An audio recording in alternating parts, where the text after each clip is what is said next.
So first, thanks the organizers for giving us the opportunity to present what is truly collective work with Brian, Nolan, Javier Olivera, who are in the room, yep, and Frank Cowell couldn't attend the conference.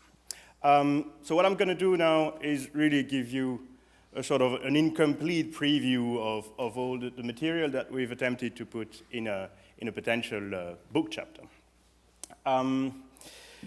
So we essentially do two things in that book chapter. So, well, first we really look at household survey data, and we try to provide a new comparative picture of household wealth holdings and wealth inequality. So we're going to have a strong focus on wealth inequality. And I think what's interesting and what was interesting in doing the exercise is that we're using new comparative data for 8 countries, and it's comparative data that turns out to be of very high quality. And I think the availability of good quality comparative data on household wealth is actually something fairly recent, I think. We also attempt to document not just the state of wealth inequality, but we attempt to document the mechanisms, and it's essentially we look at life cycle and intergenerational transmission of inequality, and that's essentially looking at the effect of inheritance on the distribution of wealth. And I think a third element that I believe is important in the context of this initiative is that we look at the effect of including public pension entitlements in a measure of household wealth. That's not something that's typically done, and we do have a tentative exercise that attempts to see how much that affects the picture of wealth inequality when we include public pension entitlements. But before we do all that in the chapter, well, we discuss all sorts of problems that are faced when you look at household wealth and household wealth using household surveys. And well, there are all sorts of issues of definitions, and the first one being what you include in a measure of household net worth, and that's typically marketable wealth and minus liabilities. But there are, of course, issues of how to account for human capital. I've never seen that done at the household level. And the only other thing that we look at is public pension entitlements. But there are definitions in terms of what is net worth. And of course, once you have agreed on what should be in net worth, well, there are issues of how to price it, how to value it. And there are all sorts of trade-offs on how you actually want to value real assets, for example. You're looking at market prices or imputed rents in the valuation of housing, for example. So essentially, we discuss these issues, but don't provide very strong answers to what should be done. There are tremendous issues of sampling and non-sampling error when you ask households what's the state of their wealth. Well, non-sampling errors are obviously that people may not know exactly or very accurately what their assets are. So there are voluntary or involuntary misreporting in people's assets. And another big issue, if you're really interested in assessing wealth from household surveys, is sampling error. And if you think that the very super rich are not so many, well, you'd expect that a representative sample of the population has a hard time getting them. And if they happen to be in your sample, well, with their answer, that's an issue. So I think typically capturing the top is really very difficult, and I don't think any of those surveys are actually excellent at grabbing that. It's much better than it used to be. There are attempts at oversampling the very wealthy, and there are ways to do that.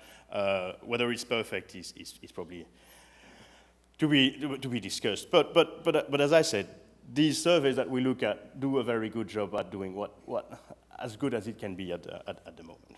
And there are issues of relating to how you actually measure inequality. There are more complications than if you look at income inequality, and that's due to the tails. Those who have actually negative net worth at the very bottom, and those who are extremely high net worth at the very top, and that leads to some sort of conceptual or statistical issues. But I don't want to discuss these conceptual things now, but I'm going to go through a number of the empirics and some of the facts that we found, and highlighting the cross-national differences. And I think also what's interesting is to identify the cross-national similarities. And I think there are many more than I was expecting when we started doing that. Okay, so starting point is the size of the pie, right? So we look at 8 countries: Germany, Italy, Luxembourg, Spain, France, Australia, United Kingdom, and the United States. And if you look at aggregate wealth, so that doesn't include pension entitlements, but otherwise includes, or measure of net worth includes financial assets, real assets, minus liabilities. That's a very simple and standard measure of household net worth. And so if we look at the average, the size of that net worth, and divide it by the size of an annual household income in that country, well, we have numbers that range from 4.5 in Germany to 9 in Spain. So that says that, on average, the size of the assets of a household are about 5 years worth of income in Germany, up to 9 years worth of income in Spain, and the US and the UK are in between the two at about 6 years.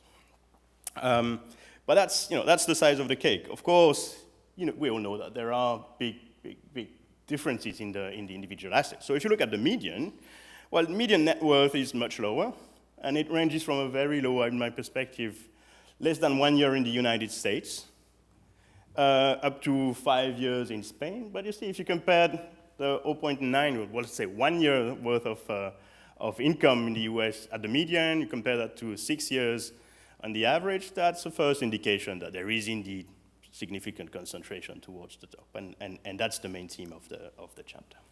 Okay, what's the composition of all these household net worth?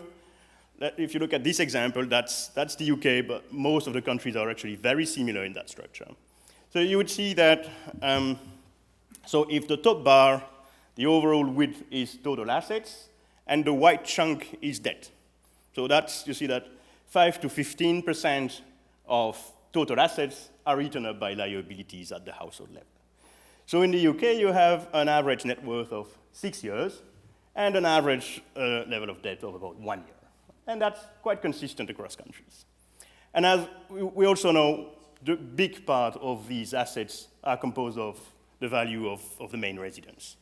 That's, in this example, 4 years, and it's typically between 2 and 5 years, whatever the country we look at. Right? So household main residence is the main assets on the average.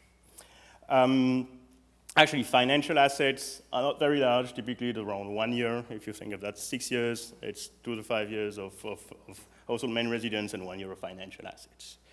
Well, that's the average. Well, if you look at the top, so is there a lot of difference in the composition of wealth at the top? So that is the same structure for the top 5% in the UK again. Well, I think first thing is that, of course, the levels are much higher. So on average, in the top 5%, that's 40 years worth of average income. Right? So that's much higher, obviously. And a little less debt, financial assets are a little bigger, but still, you still have the main residence as being the main assets in that structure. So it's sort of the portfolio is not so very different at the top than it is on the average. Okay, now back to inequality. So I said, on average we have about 6 years. On average in the top 5% in the UK we have 40 years. If you look at the numbers in the US, for example, we have 80 years worth of annual income in the top 5%.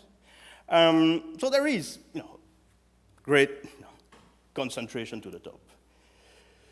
So let's look at standard measures of inequality. And in the context of wealth, it's Lawrence curves and Gini coefficients are probably the most common tools, and it involves issues of taking logarithms of negative values and all that things.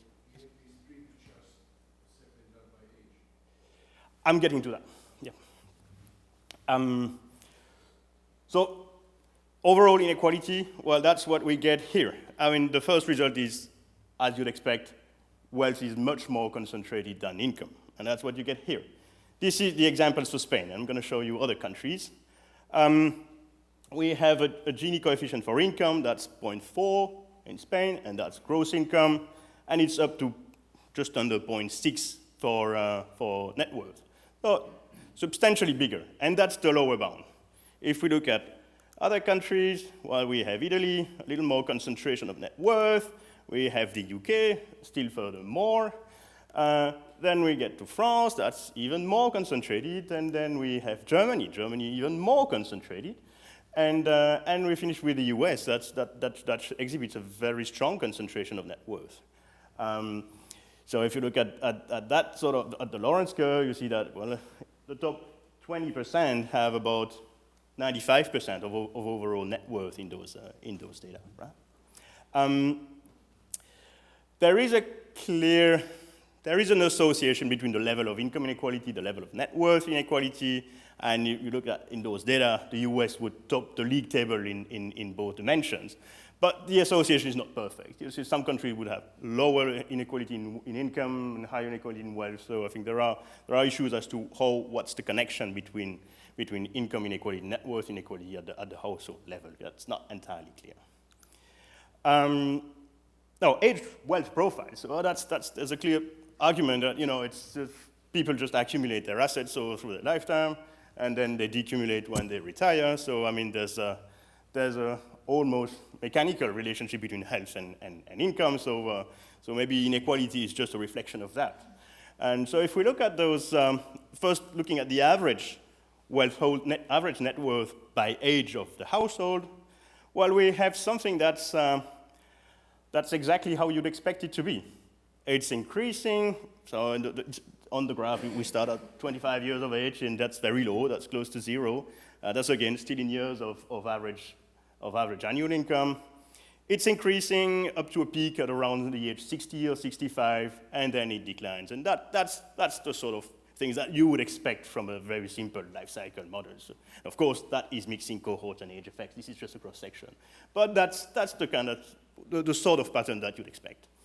And if you look at the gradient in the US between people age 30 and age 60, 65, you know, it's 1 to 10, almost 1 to 10. So you can argue that a lot of the inequality is driven by this very simple pattern of life cycle accumulation. So what we do, we just look at inequality within age groups.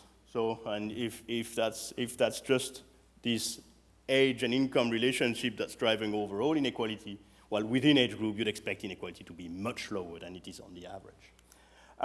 Well, if we do that, that's not exactly what we found. There is a pattern, and indeed, there tends to be lower inequality within age groups, so within that age group, as people grow older. Right? So there is a little less inequality among the elderly than there is at the very bottom of the distribution, but the gradient is not extremely large.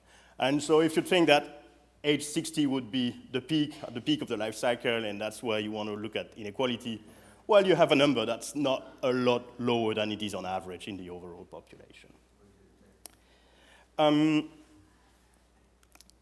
Okay, now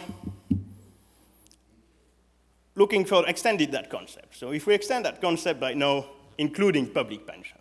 So the exercise that we have done is still tentative for the reason that we only look at people at the elderly in the population.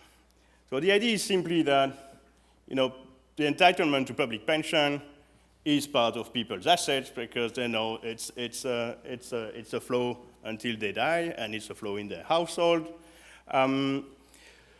So of course, it's very hard to evaluate that for people who are still not retired. I mean, knowing exactly the entitlement for people at working age is hard. So what we've done is that we essentially looked at people who have retired, so for whom we know the value of their pensions. So we essentially use mortality tables and exercises to calculate the present value of future pension flows for people age 60 and above in our data. Once we have that, we just add that to the balance sheet, to the assets of the household, and look at how much inequality varies. Does that make any difference? Once we've done that, that's the sort of results that we've done. We looked at many more countries, I mean, all Eurozone countries here. So what we find is that, indeed, as you may expect, including public pension entitlements is important. So on the horizontal axis, you have the ratio of pension wealth to net worth. So anything above 1 suggests that actually public pension entitlements are larger than privately held wealth. So that's a lot. And for many countries, it's actually well above 1. So it's the value in terms of magnitudes. public pension wealth is important. On the vertical axis, you've got the reduction in the Gini coefficient that you observed in that age group once you include public pension. And so it declines in all countries, as you probably would expect. If you include public pension into household balance sheets, then you have significantly lower inequality than if you don't. There are variations in the magnitude of the decline, and as you would expect, the decline is much bigger if the value of public pension is larger. Right? There's a size effect. But I think this is an important result, and if we think that public pension wealth should really be included in the household balance sheets, I think the exercise like these are important to do. Extensions would involve looking at younger people, younger households, but of course, the evaluation of their entitlements is much more complicated. Inheritance, that's another mechanism that we look at. And so besides standard life cycle accumulation, another way to increase household assets is through inheritance, bequests, and gifts received. So what we try to do is look at, well, first, what proportion of households have received a large inheritance or a large gift. And we look at different segments of the net worth distribution. And what we find is that, well, so on the aggregate, the share of household reporting having received a gift or inheritance ranges from 13% to 40%, depending on countries. And there's a gradient connected to the value of net worth, right? So people in the bottom, so the first bar are people in the bottom 20% of the net worth distribution. Well, a lot less of them have received a gift or inheritance. And if you look at the top two bars, that's the top 10%. Well, many more of those people have received a gift or inheritance. Well, you say, well, that's mechanical. You know, they have received a gift, so they're much farther up in the distribution. But what's interesting is that if you look at the expectation of inheritance or gift, so people have been asked, well, do you expect to receive a significant gift or to inherit in the future? Well, you still have that gradient. So if you start at a low net worth level, you're still less likely to receive some inheritance or gift in the future.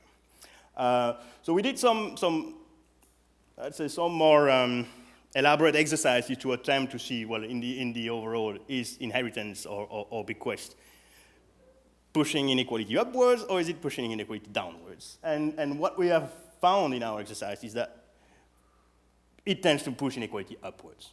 So more inheritance, more gifts in the population, assuming the same structure, the same correlation between inheritance and household net worth, would tend to increase inequality. So this is it. I mean, there's a bit more in the chapter, and again, there are lots of words of cautions about issues in the data, comparability of the data, which are very important. But still, we think that the surveys that we've been looking at turn out to be quite informative, turn out to be of very good quality. The data that we use for the UK, the US, and Australia have been released last month, less than a month ago, from the Luxembourg Wealth Study in their comparative version. So I think it's very recent data and turns out to be very, very high quality data. So I think the value of household surveys on private wealth is becoming very good. Again, serious challenges in capturing the top and in comparing countries, but much progress has been done. And people would argue that those surveys would never pick up the top 1% or the top 2%. But what we find is also inequality in the bottom 95% or in bottom 98% is still quite significant and something worthy of investigation. And again, public pension entitlements, I think that's important, and as we show, I think this is becoming feasible. And then in terms of understanding the future of inequality, the relationship between income inequality, net worth inequality, and top incomes and net worth is probably important. There are important data challenges. It's unclear whether survey data would really be able alone to answer those questions, and then there are paths of looking at combinations of administrative data, survey data for looking at those issues. And this is it.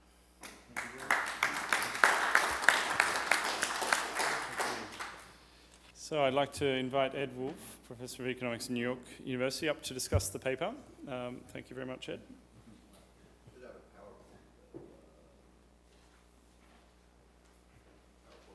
I'm imagine it is magically appearing. Oh, okay. Yeah. Otherwise, I'm. Magic is work. Otherwise, I'm incapable of giving my comments. Anyway, thank you for inviting me. It's been a very interesting conference so far. I hope I can contribute a bit more.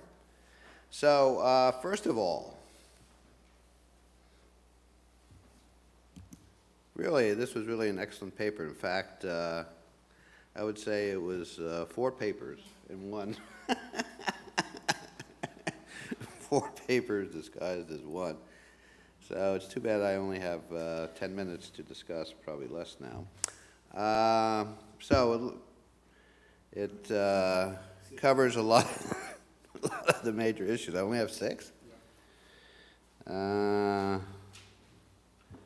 Okay, so first of all, I don't know what I'm going to do in 6 minutes, but so first of all, it would be useful to know what assets are included in the household balance sheet across the various countries, particularly things like trust funds, which are peculiar to the US, UK, and maybe Australia, and defined contribution pension accounts like 401k plans. I know I'm doing a comparative study of the US and Germany, and they hardly exist in a place like Germany. But they're very important in the United States. So I think it's be very useful to try to at least indicate which assets are included for which countries, because it could make a big difference in the results. Okay, secondly, this is really a very interesting and novel technique. So you want to compare wealth across countries. Okay, most people just look at mean or median wealth per household or something like that. But they've decided to use the ratio of wealth to income. So, okay, that does tend to standardize wealth differences across countries because, you know, there are big variations in income. But I think you actually do miss certain important results. So let me, so I just took some of your data. You have the means. First of all, you know, I stared at these means for a while, and I just don't believe them. I mean, it's not your fault, but I mean, look at Luxembourg. I mean, how can it be so far out ahead? Now, it's true if you look at, you know, the GDP per capita numbers. Luxembourg, you know, is number 1, and it's like 3 times the U.S. level. But according to Luxembourg people, probably like yourself, that's that's a statistical artifact, because they count Luxembourg value added, but a lot of the people who produce that value added commute from other countries. So that's probably a bogus number, GDP per capita. But I assume that this survey just includes residents of Luxembourg. So anyway, I think that definitely deserves some comments. And Australia is second, which I found surprising. But if you compare, so I computed medians. You don't have that in your paper. So I thought it'd be interesting to see. I thought there would be a lot more dissimilarities in ranks. Turns out it's pretty close, except for the U.S., which turns out to be the big outlier. You see, U.S. ranks 6th in terms of median net worth. This is median household net worth, but it ranks 3rd in terms of, I'm sorry, it ranks 8th in terms of, so it's at the bottom in terms of median, ranks 3rd in terms of mean. But I guess, you know, it's not that much of an outlier. Where is the U.S. an outlier? Well, so you have in your table 1 the share of households with negative or 0 net worth. The U.S. is 14%. I get a higher number in my own work, but other countries are like 2 or 3%. So you know, what does that mean? I don't know. Is it really a true number? I mean, a true difference? Or does it mean that the U.S. survey is much better at picking up liabilities? So I think that probably plays a big role. But differences in debt turn out to be really important when you look at inequality and in my case, changes over time in mean and median net worth. So you seem to find very little difference in wealth composition across countries, and I think you also don't find much between the top 5% in all households. By the way, I do want to commend you on just looking at the top 5%. I mean, there is a huge, huge, huge literature on looking at the top 1%, even the top 1/10, top 100th of 1%. Work by Saiz and Zuckman have figures on the share of wealth held by the top 1/100th of 1%. I agree. It's probably, don't want to say garbage, but it's probably not very reliable. I don't think you can get that high, and I think top 5 is probably a good place to stop. But in terms of composition, you can see, well, this just shows 2 years, but if you just look at the share of homes among all households in 2013, it's 29%. But flip over, okay. So now you look at it for the different parts of the wealth distributions. I get huge differences. Particularly comparing the top 1%, I use top 1%, sorry, but and the middle 3 wealth quintiles. I mean, you can see, top 1%, it's 8.7%. The top, the middle class, 62.5%. So these are major differences in wealth composition across wealth class. And then look at the debt, particularly. So the debt to net worth ratios, and it goes from 2.8%. So, I mean, the very rich have very little debt, very small debt to net worth ratios. The middle class has huge debt to net worth ratios, like 64%. So, I find very big differences in wealth composition across wealth classes. So I was a little surprised that you didn't find that. But maybe the U.S. is just peculiar. It could be the U.S. is very peculiar in lots of different ways. So maybe that's it. How am I doing? Okay. Well, there's so much more in the paper. Again, you showed some data. This is 0.5 on Gini coefficients for should be net worth. Actually, you didn't show this, versus gross assets. It's your figure 3. Again, there's some countries, there isn't much difference. But again, the U.S. is another outlier here too. 0.842 for gross assets versus 776 for net worth. And then, everything is being generated by what's, basically the debt to net worth ratios across wealth classes. So the reason why the Gini for net worth is so much higher is because the relative indebtedness of the middle class is so much higher. And that's what's driving this discrepancy. Point 6 is just a minor point about interpreting age wealth profiles. That is, they may look hump-shaped, but they're cross-sectional, and the life cycle model is really a longitudinal model. So Shorrock's showed many years ago this hump shape is a necessary.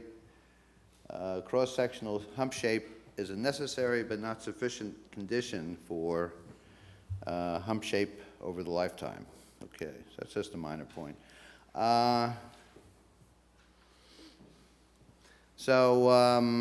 There was a figure 5 in the paper about increasing pattern of median net worth by age group shows an increasing pattern in the United States, but not in other countries. So that wasn't highlighted, but I noticed that. And again, it's probably because I think the debt to net worth ratio declines sharply with age in the United States. You get a very steep decline, which probably accounts for the rising median net worth by age in the United States. Then looking at the effect of pension wealth on inequality, this was a really, this is a lot of work. Of course, it'd be nice to see it done for all households, but what was done so far was really terrific. And I guess just to comment again, to emphasize this result, that there was countries with a higher ratio of pension wealth to net worth also showed a greater reduction in the Gini coefficient when pension wealth was added to net worth. But there's another issue, which is a speculation of mine, and actually Schirach's several years ago, that so countries that have a high pension wealth to net worth ratio, does this also imply a high level of net worth inequality? You can think of people with high pension wealth accumulating less in the way of conventional wealth, and so this may lead to a high level of net worth inequality. So this is a speculation which I think you can probably check out. And then the final comment, I guess, was with regard to the role of inheritances. I didn't quite understand your method. I'm trying to find the authors. But you referred to our paper, the one I did a couple of years ago, and there, we used a very simple methodology, and it turns out that less wealthy households get a higher percentage of their wealth from gifts and inheritances than richer households. So if you think about this very simple decomposition, we found that that adding inheritances to net worth, excluding these wealth transfers, actually lowers wealth inequality. So this very simple decomposition, so I'm curious to know why your results differ, since you found the opposite. And that was it? Okay, so it was only another 2 minutes, I think, so. Thank you very much. Thank you.